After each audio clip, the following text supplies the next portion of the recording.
Speaking of hell, I work in a program that brings creative writing workshops and performance opportunities to women in jail. And this program is called Voices from Inside. We're based in Northampton. We've been working for about 11 years. And I want to talk about Arts Occupy Jail, and I'm going to talk about my little piece of it, which is Voices from Inside.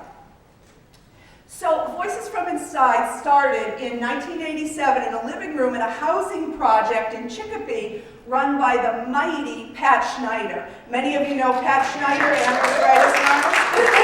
This wasn't Voices from Inside, but our group was inspired by Pat, and these two ladies took Pat's workshop, became writing facilitators, and decided they wanted to do something with that work, with this Amherst Writers Method. They want to take it into jail. So each of them separately began to teach a writing workshop, creative writing workshop, in the Ludlow jail, somewhere probably where that arrow is. Eventually, they met up with each other. They both had women's workshops. They met up with each other and they decided to join forces. And they joined forces and they brought Pat's beliefs in 5 affirmations to our work writing with jail. The first one here, writing is an art form, belongs to all people. These are some of our women. We believe that women are who we are, intelligent, curious, brilliant people, and that's how we treat them. The second one is, writers are people who write. Here's a writing group in which people sit for 2 hours every week for 8 weeks. We run that year-round. We run 2 workshops at the Chicopee Jail and at other incarceration places around. Then we move to the Chicopee Women's Jail, which has 200 women. We'll soon have 300 women. So there's a lot of women there. And somebody said, when I write, I can be anywhere I want to be. And as someone else wrote, there's very little to look forward to in jail. So writing groups are pretty popular.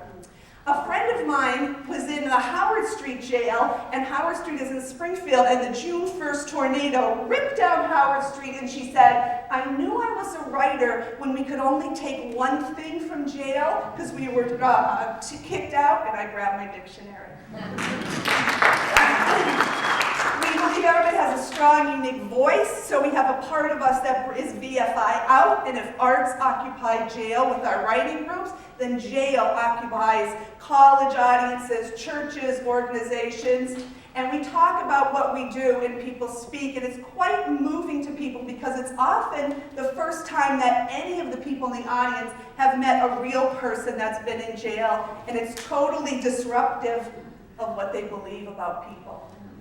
This is a recent talk when we were at Western New England University, and one of the problems that happens when we go and speak and read poetry is that it is hard to get people out of those rooms because these ladies are captivating.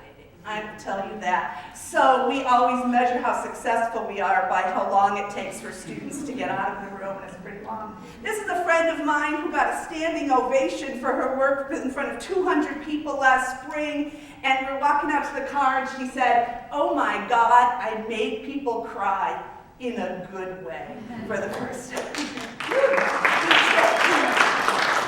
We train people to be our volunteer facilitators, and we often train previously incarcerated women to do that work. And what we really train them to do is to listen. So each week they listen to a woman reading what she wrote, which for many people is the first time that's ever happened. We believe that everyone is born with creative genius. It doesn't mean everyone's going to write a bestseller. It means that everybody has a story to tell, and our job is to help you tell it. And that's what we do.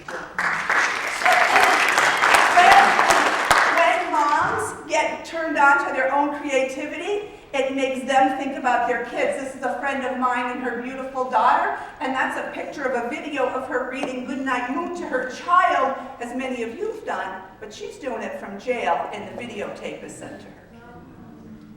She's doing great.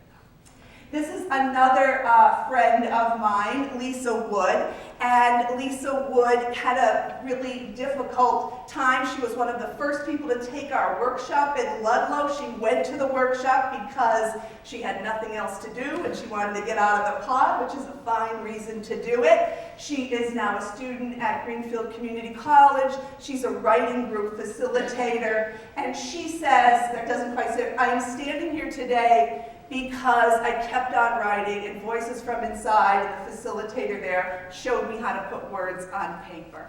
And she's starting a new writing group. She'll be leading a new writing group at Greenfield Community College on next Friday. We offered women a chance to publish, so we've published a couple of anthologies. That's one, and that's a couple of women's sharing books from that we publish. And this is a poem from Sue Ann, who's talking about all the negative things that people feel about her and the bad things that people say. And then she says, I'm going to run into trouble here. Engulfing me, trying to force me to fade away. In the center, I see an image created from a mere drop of ink, released from its own captivity. No, I say, I am not the things you say I am. I am a writer. Mm-hmm.